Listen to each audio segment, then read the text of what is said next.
Salam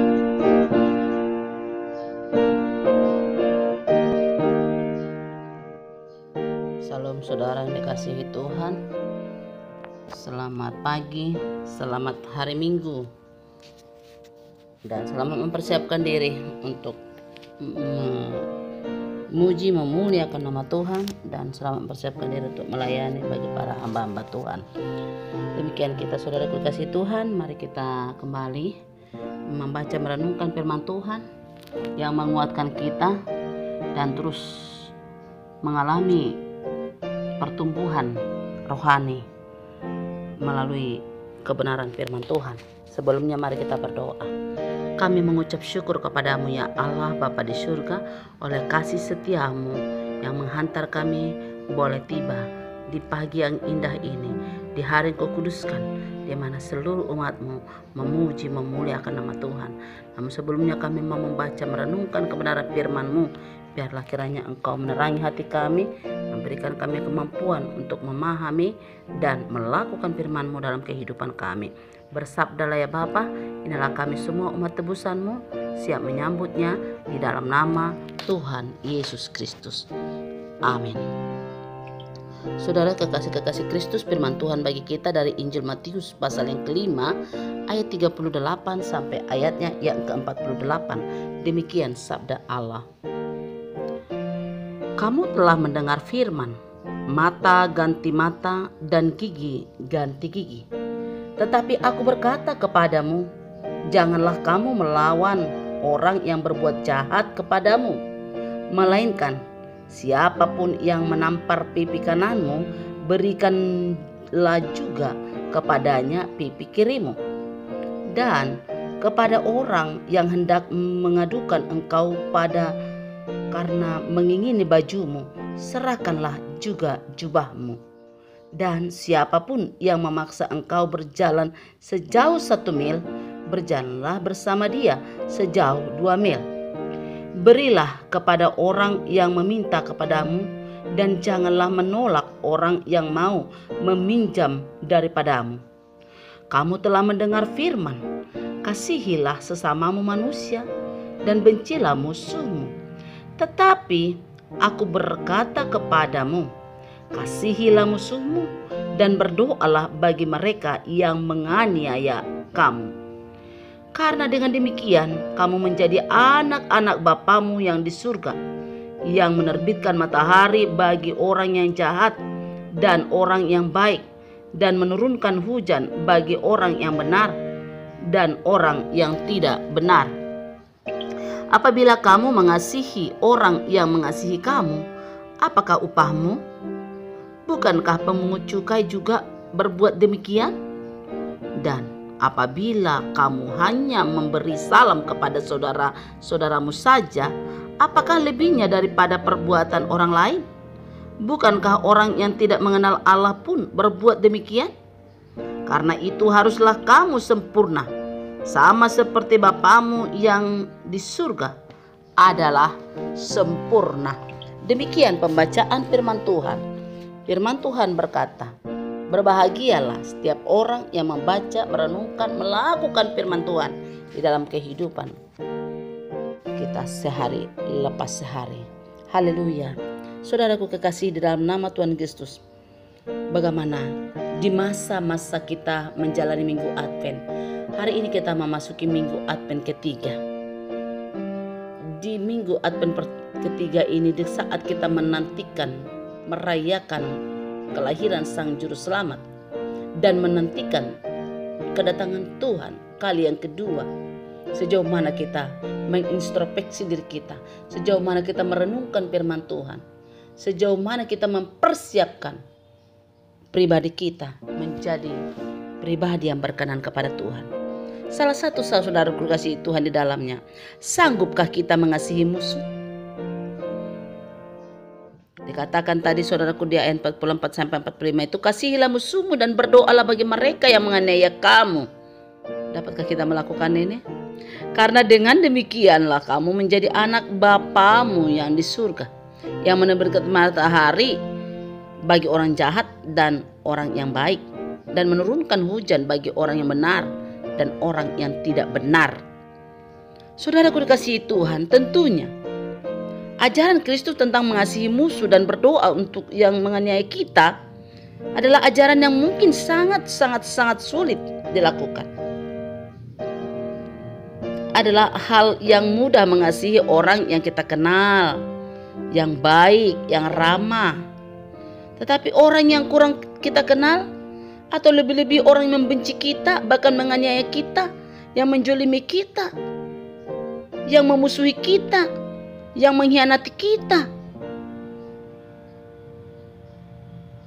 tak bisa dipungkiri, saudaraku kasih Tuhan, kita akan mengalami kesulitan untuk mengasihi mereka.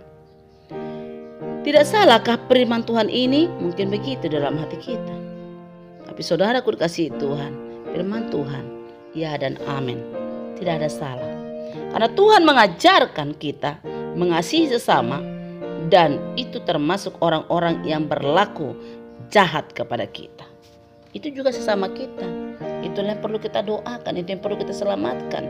Karena perbuatan jahat mereka tidak melakukan apa menjadi kehendak Tuhan. Tapi kita doakanlah mereka karena mereka tidak tahu apa yang mereka perbuat. Tidak tahu apa yang mereka perbuat. Jadi kita doakan mereka supaya bertobat, supaya mereka jangan dipakai iblis pribadi mereka untuk menjelimi orang, menjahati orang, menghalangi orang memberitakan firman. Ini saudaraku dikasihi Tuhan. Kita harus mengasihi sesama. Itu ajaran Tuhan Yesus. Yang berlaku jahat kepada kita, mereka yang mengutuki, mencaci, merendahkan, membenci, bahkan menganiaya kita, dan lain-lain perbuatan-perbuatan yang tidak diajarkan oleh Tuhan adalah segala perbuatan jahat. Berarti iblis yang bekerja dalam pikiran dan hatinya. Itu yang perlu kita doakan. Kita perlu kasihi karena dia tidak tahu apa yang dia perbuat. Saudaraku dikasihi Tuhan, terhadap musuh pun yang orang percaya diperintahkan untuk tetap menunjukkan kasih sebagai identitas diri. Jadi identitas orang yang percaya adalah identitas yang berbeda dengan dunia ini. Berbeda dengan orang dunia. Inilah yang harus menjadi gaya hidup orang yang percaya. Mari tanya diri kita, sudahkah kita mampu melakukan ini? Jika kita yang berbuat jahat itu, bertobatlah saudaraku kasih Tuhan. Saudara kekasih-kekasih Kristus, bagi orang yang tidak mengenal Tuhan, mengasihi musuh adalah salah satu kebodohan atau salah satu kekonyolan. Tapi kalau orang percaya juga membenci musuh, oh apa bedanya dengan mereka yang di luar Kristus? Mengasihi musuh justru adalah perintah Tuhan yang harus ditaati. Mengasihi berarti kita berbuat sesuatu bagi orang lain secara sukarela dan sukacita, dengan tidak memperhitungkan untung dan ruginya. Jangan memperhitungkan untung rugi. Dengan mengasihi musuh, identitas kita sebagai murid Kristus menjadi nyata. Aku memberikan perintah baru kepada kamu, yaitu supaya kamu saling mengasihi. Sama seperti aku telah mengasihi kamu, demikian pula kamu harus saling mengasihi. Dengan demikian semua orang akan tahu bahwa kamu adalah murid-muridku, yaitu jikalau kamu saling mengasihi. Jadi sebagai kita murid Tuhan Yesus harus mengasihi, harus mengampuni, harus memberikan yaitu kesempatan bagi orang yang jahat itu supaya mereka bertobat. Sebagaimana Bapa menyatakan kasihnya kepada orang baik ataupun orang jahat, kita anak-anak Tuhan dipanggil untuk meneladani Bapa, yaitu menunjukkan kasih kita, kemurahan hati, sebagai Bapa adalah murah hati. Harus menjadi gaya hidup sebagai orang percaya, mengasihi dan mengasihi. Tuhan Yesus telah memberikan teladan itu. Dia mengasihi bahkan orang yang menyalibkan dia. Selama Tuhan Yesus ada di bumi memberikan mujizat, namun di antara mereka salibkan dia. Tapi apa menjadi respon Yesus?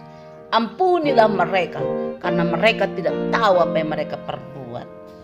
Ini saudaraku dikasihi Tuhan juga harus menjadi hal yang harus kita ikuti sebagai orang percaya, sebagai pengikut Kristus.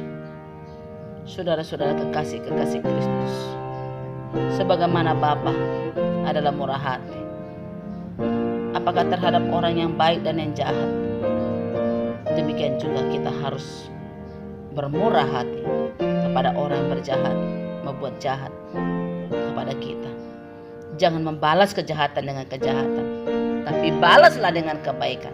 Mari kita membalas dengan kebaikan.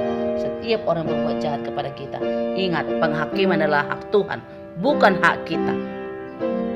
Namun kita dikatakan diberikan nanti kuasa akan melihat bahwa musuh-musuh kita si iblis akan diinjak-injak. Ini saudaraku dikasihi Tuhan, bukan kita yang membalas, pembalasan hak Tuhan. Tapi mari kita lakukan apa yang Tuhan perintahkan kepada kita.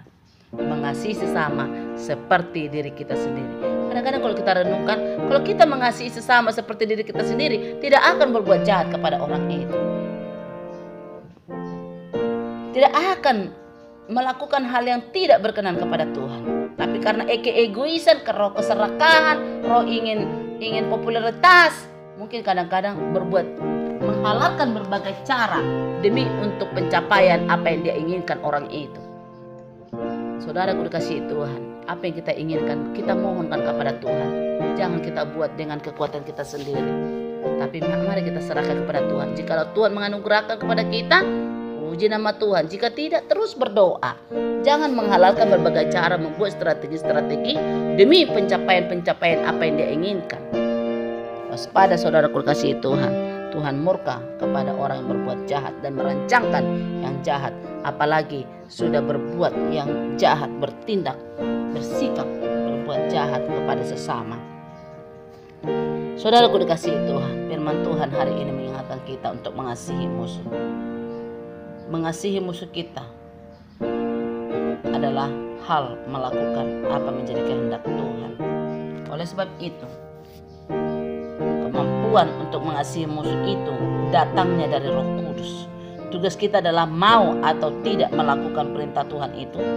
Terhadap musuh yang kita benci adalah perbuatannya, bukan pribadi orang tersebut. Jadi perbuatannya yang dibenci, bukan pribadi orang itu. Jadi biar pribadi orang itu lepas dari perbuatan jahat mereka, mari kita berdoa karena ini tuh nanti akan dikerjakan oleh kuasa Roh Kudus. Milikilah kasih adalah hal yang mutlak bagi setiap orang percaya, dan itu menjadi identitas diri orang yang percaya. Amin. Mari kita berdoa. Kami mengucap syukur kepadamu ya Allah Bapa di surga. Lewat kebenaran firman-Mu kami dimampukan untuk merenungkan kembali segala perbuatan kami dan segala pengalaman kami Tuhan. Jikalau kami Tuhan menjadi korban kejahatan, mampukan kami tetap mengampuni. Jikalau kami yang berbuat jahat Tuhan, ampuni kami Tuhan. Biarlah Engkau memulihkan segala hal-hal yang tidak berkenan kepada Tuhan dalam diri kami, supaya diri kami hidup yang berkenan kepadamu, dan segala sikap kami, sikap yang memuliakan nama-Mu. Tolonglah kami Tuhan melalui firman-Mu, supaya kami mampu Tuhan untuk merefleksikan firman-Mu dalam kehidupan kami. Dalam nama Tuhan Kristus kami mengucap syukur. Berkat anugerah dari Allah Bapa dan dari Tuhan Yesus Kristus Tuhan dan Juru Selamat kita, dengan pertolongan Roh Allah yang kudus, itulah menyertai kita saat ini terus sampai Maranatha. Haleluya. Amin. Salam dari Pendeta Romida Siburian. Shalom.